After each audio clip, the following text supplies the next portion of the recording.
Good morning. Um, so let's get started. Today, what we are going to do is we are going to talk about the estates assignment. So I'm in the process of grading this assignment. I started this over the weekend last week, and they, well, let's just say that they started out pretty alarming. Things have, as I've continued grading them over the course of the week, they are less alarming, but there's still some common problems that are sort of across the board. So what I have done is I have a list of common errors. These are things that I have found as I've graded that are sort of, they're not unique to one student. And so what I'm going to do is I'm going to go through those issues, those common errors. Then we're going to talk about what happens next. And then we're going to take your questions and we're going to call it a day. Strong possibility that we don't quite have 50 minutes. Not a problem, right? Some of the tutorials this week have run the full 50 minutes. Some have ended after 30 or 35. No big deal either way, okay? So this list is going to seem a little disjointed because I just have it sort of in the order of things that I've noticed, right? This isn't organized in any sort of way, and I will, before I post this, I will sort of reorganize it and make it a little clearer to look at. But the first thing that I want to talk about, and this is not really an error so much just as something that I think will help you guys, which is that a lot of students want to give me more than I've asked for. And every time I see this, every time I see an answer on this assignment that just goes on and on for paragraphs upon paragraphs, I just sigh, because all you've done when you do this, right? If you did this, if you're one of the students who did this, is you've created more work for yourself. You've created more work for me because I have to read all of this and figure out whether there's any right answers buried in it. You've slowed down the grading and you haven't helped yourself. because you don't get, in my class at least, you don't get extra points for giving me stuff I didn't ask for. So I really appreciate the work involved, but don't do it. Don't do it to yourselves. Don't do it to me. Okay. And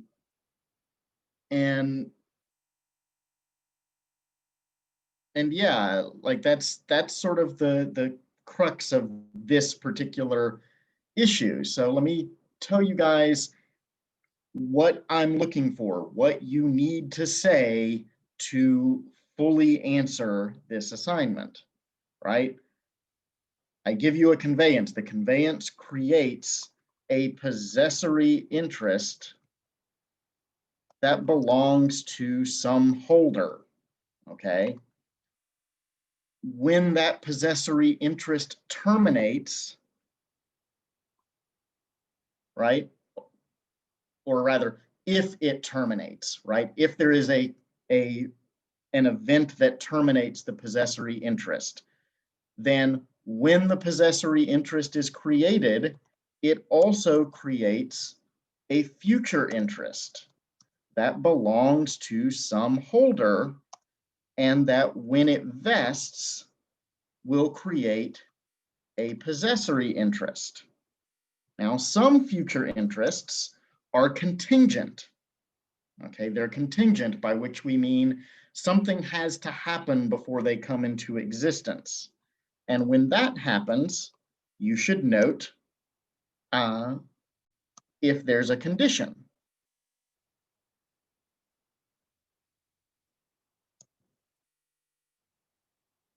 So here's how you format the answers to this assignment. Okay? Very simple. No need to discuss what rights a life estate holder has. No need to discuss the cases that talk about what you can and can't do with a fee simple or a fee tail. None of that matters. None of that helps you on this assignment. Okay? All you have to do is tell me what the interests are that are created by the conveyance. Now, this does bring me to a couple of things that are kind of related to this. And I think that some students are confused because there are two types of contingencies involved with future interests. There's contingencies that prevent the future interest from coming into existence. And then there are contingencies that prevent it from vesting. Okay. And so one way to think about it is that there is only ever one possessory interest and one future interest in existence at any one time. Okay. Never more. If you're a Star Wars geek than I am, like I am, right? Master and apprentice, never more than two. Okay, so the possessory interest, when it comes into existence, it creates the future interest. And when the possessory interest terminates, the future interest vests, which creates a possessory interest. And then the cycle continues. Okay, so round and round and round it goes. It's a cycle, but there's never more than one of each. And that leads me to the next sort of common error that I'm seeing, which is people being confused about the terminology. Okay, so let's be very clear about what the terms are. There are five possessory interests. There's the fee simple absolute. There's the life estate. There are the two types of the fee simple defeasible. There is the fee simple conditional, or the fee simple subject to condition subsequent, right? Those are the same thing.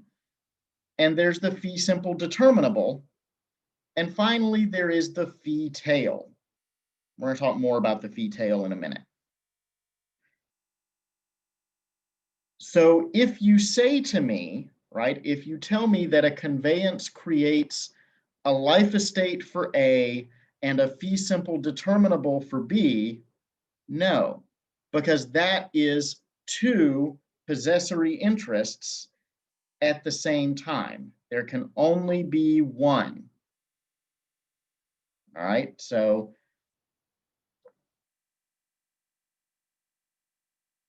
what happens is the possessory interest has to create a future interest. And what are the future interests? There are four future interests. There's the reversion, the remainder, the possibility of reverter, and the right of re-entry. Okay? These are specific names, right? These are terms of art. So there's no such thing as a possibility of reversion or a possible remainder. There may be a contingent remainder. We'll talk about that in a minute. But there's no such thing as a possibility of remainder. And finally, right, these possessory interests and these future interests relate to one another in specified ways, right? So the possessory interest defines the future interest that is created. Specifically, fee simple absolutes and fee tails do not create future interests, right? Those are estates that go on forever. They can only be conveyed through a new conveyance. They do not, there's no such thing as a future interest attached to those. Life estates create either reversions or remainders. Okay, they create reversions if they go back to the original grantor, and they create remainders if they go to a third party. So if you say to me that A has a life estate and B has a possibility of reverter, no, that's not a future interest that is created by the life estate. Okay.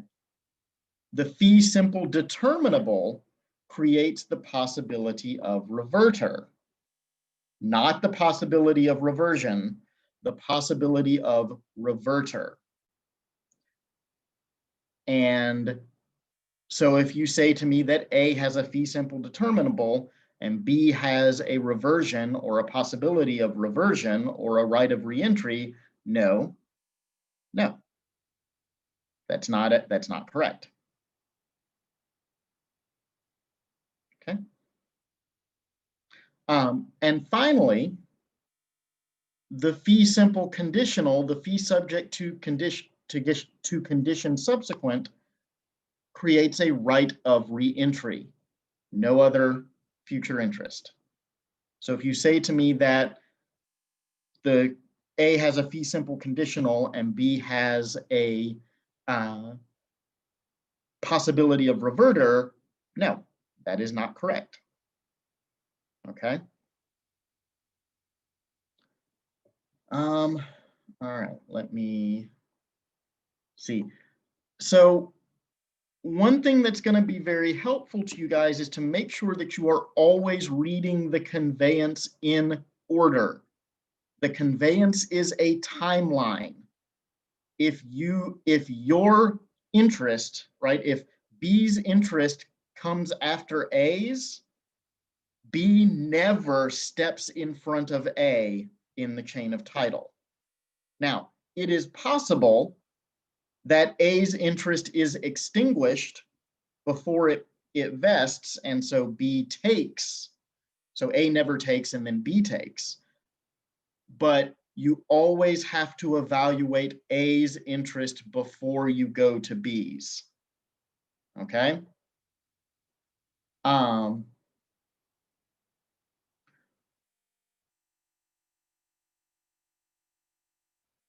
So now I want to talk a little bit about things that are about places where I think some students got confused about what the language that is being used in the conveyance means. A lot of students are telling me that when a conveyance says to A for life, that this creates a fee simple absolute. And what that does is that wipes away the words for life and renders them meaningless. Okay? So there are places in the Caribbean where a conveyance to A with no descriptive language conveys a life estate. There are other places where that conveyance conveys fee simple. Okay, and you have to know which type of jurisdiction you're in. There is no place that I know of where 2A for life grants fee simple. Okay. The other thing that I've noticed is that a lot of folks want to create fee tails out of the conveyances in the assignment. I'm just going to go ahead and tell you guys, there is no fee tail anywhere in that assignment. Nowhere. If those words appear in your answer, they are wrong. Okay. In a lot of places in the Caribbean, fee tails aren't even allowed. They're abolished. Okay, not everywhere, but in a lot of places. And even where they're not abolished, they are disfavored. Okay. And what that means, right, what we mean when we say that an estate is disfavored is that we're not going to assume that a conveyance creates a fee tail. We are going to require that the fee tail be explicitly stated by the conveyor. And so there are three ways that we can, grantors can create fee tails. 2A for life creates a life estate everywhere that I know. Like I said when I was talking about that. Okay. There are three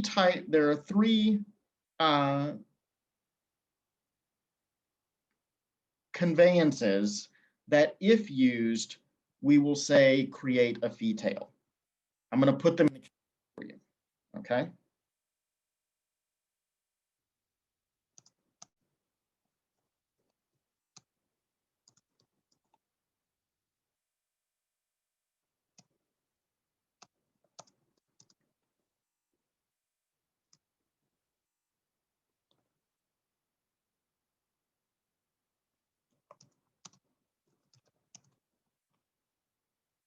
So the first one is 2A and the heirs of his body, right?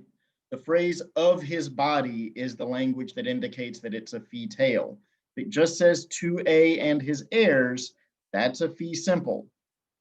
Okay, because you can have heirs who are not your children. I'm going to talk about that in a minute. The next one is to A and his heirs begotten of a particular spouse, right? A spouse's name. Or sometimes his wife, right? Or her husband. The purpose of that language is to disinherit children who aren't from a particular pairing, right? So if you want to remove children who come from a prior marriage or a subsequent marriage or children born out of wedlock, you would use this language. And finally, if a grantor says this is what they want to do explicitly, and it's not an estate that's been abolished, will allow that, right? So 2A in fee tail, the courts will say, yep, that entails the estate. okay? So speaking of the difference between heirs and heirs of the body, seem to be some students who are a little confused about the difference between children and heirs, okay? Just because somebody has children doesn't mean that those children are the heirs. And just because somebody doesn't have children doesn't mean they don't have heirs. A lot of negation in that sentence, but I think you understand.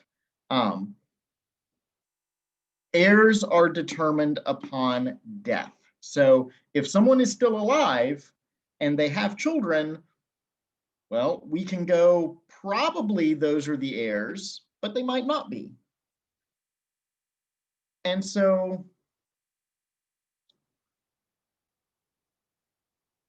one of the things that you have to do when you're tracing conveyances is you have to trace out all the possible timelines, right?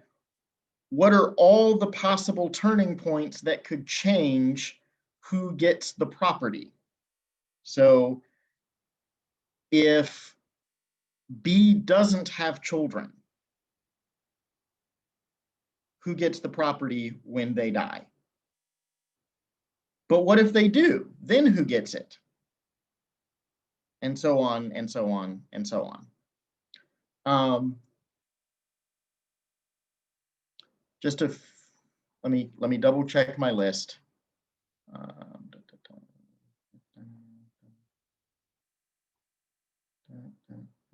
Okay, just a few more things to talk about. A lot of students are trying to give property back to the state, and or to the crown, right? This is a process known as escheat, and I'm gonna put that in the chat because the word is not spelled in a way that makes any sense for how it is pronounced. So it's called escheat, is the process of returning property to the state where there is no owner. Okay. Escheat is extremely rare. Extremely rare.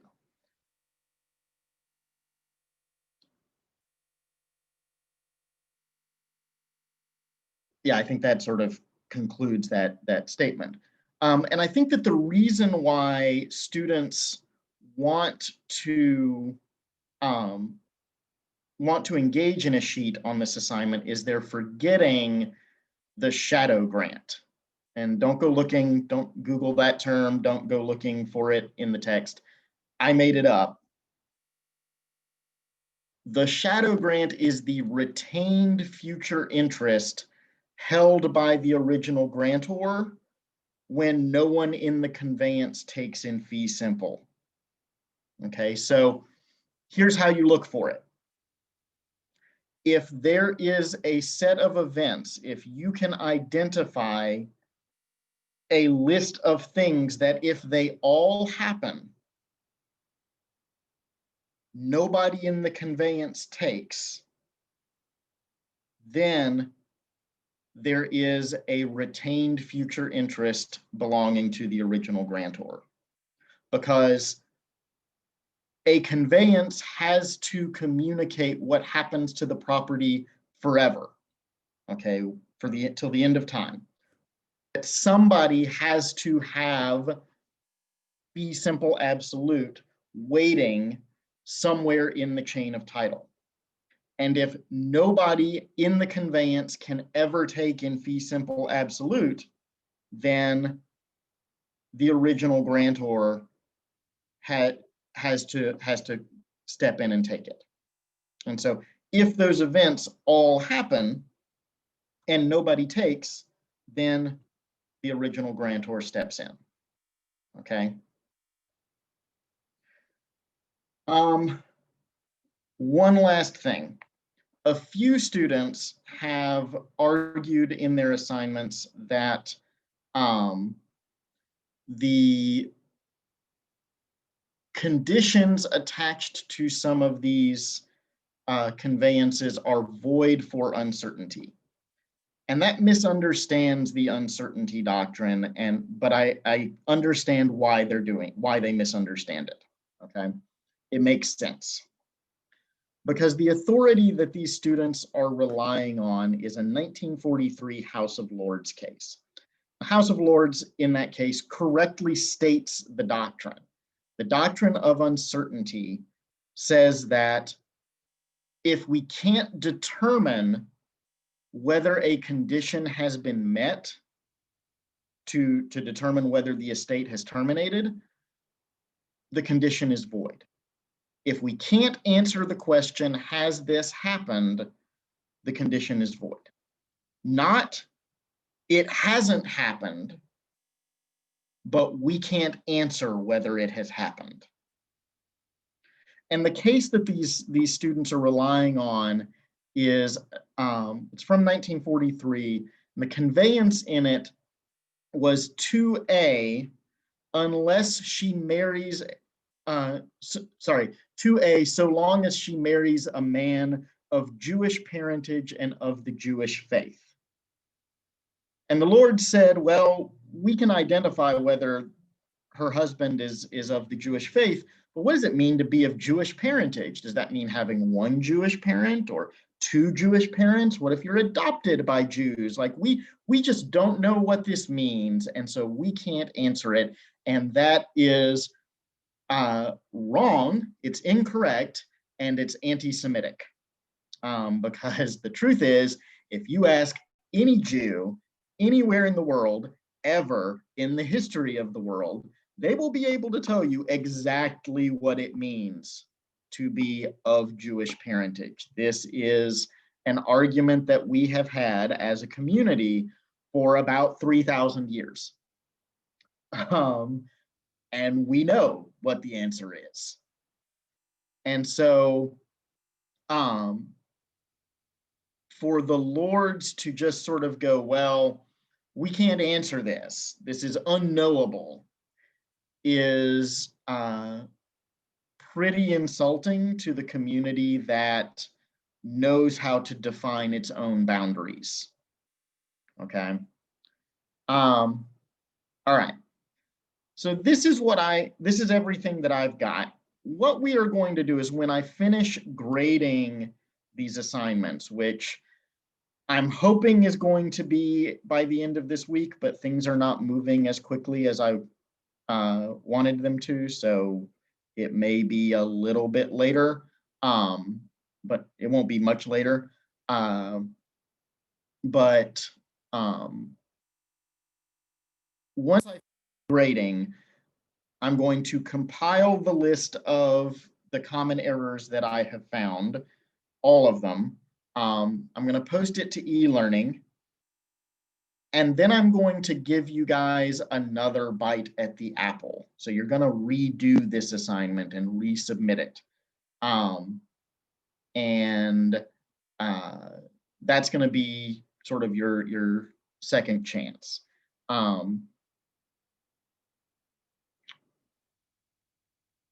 Yeah, so that's what's going to happen.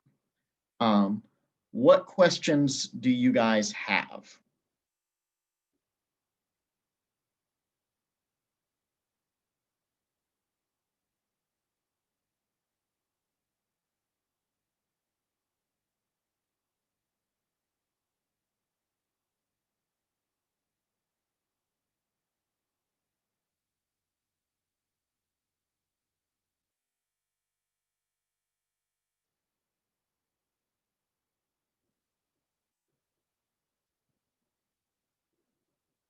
Okay, questions going once?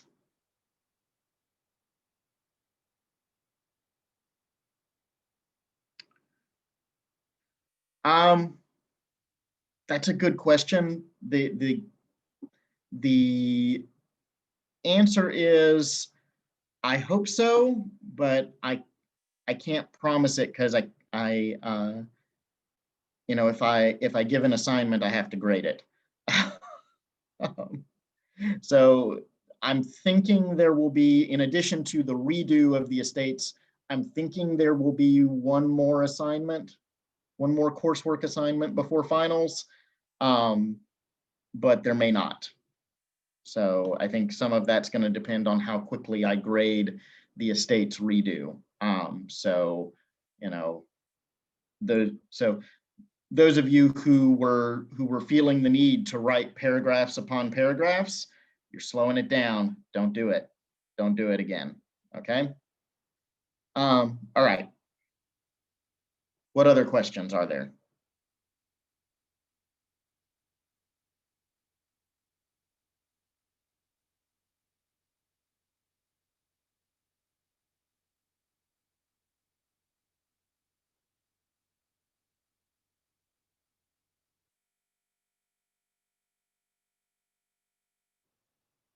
Okay. Questions going once? There will be. It'll be. You'll have basically a week after I post it. But that depends on how quickly I get through the current grading so that I can provide you with the list of common errors. So that's the answer. Is there will be a deadline, but I can't tell you what it is right now because it'll be determined by when I post the assignment.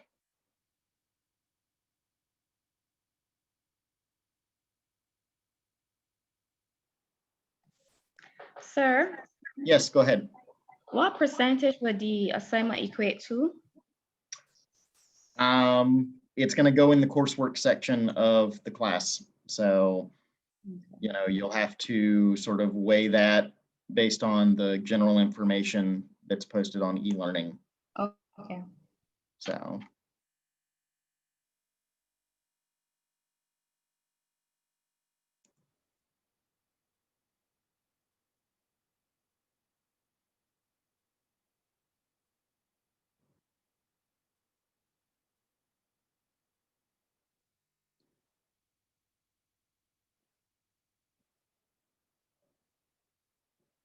Okay, there's no more questions. Going once. Going twice. Okay, then I'm going to let you guys go, and I will see you this afternoon in the lecture. And yeah, take care until then, and bye.